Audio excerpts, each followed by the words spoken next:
Mais ur sort gwastel a gavez poait barzh dour bero gant sukr kasonad e-barzh hag se zo un dra.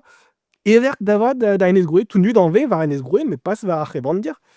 Setu zo a bep sort traoù hag a zo bev mat c'hoazh. Daoust met o ket ken bev eget gwechall, me o deus c'hoant ben ar fin tud war an Enezenn treuzkas. Hag ar pezh o dedennus, evit dont en-dro d'ar pezh war an ar penn-kentañ, war Enez-Groe war tout an inizi. Bezo ivez kalz tud o deus a teu ae pugur kemeront o leve da skouer, pe pur o deus un eil tip, pe pur o deus divizet bevar war Enez-Groe, ha kalz da rese, pas an evel-just, met kalz da rese o deus c'hoant ben ar fin deskiñ sevenadur Enez-Groe.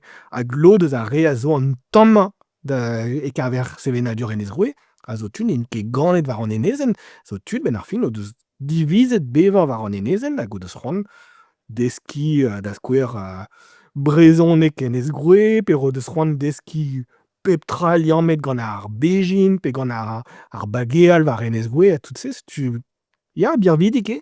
Hag bo bezo lod yaouank evel-just a zesk-se gant o zud kouzh, me bremañ zo doare e-walc'h da degemer ur sevenadur dre internet evel-just, da skouer zo ur jadenn YouTube war brezhoneg Enez-Groe, ha bezo ivez ben ar fin a levrigoù a vez savet ganeomp setu. Ya bezo a bep sort traoù ha bezo ben ar fin ur vuhez keredigetchel yar-tre war an Enezenn hag se zo un dra vat, quoi.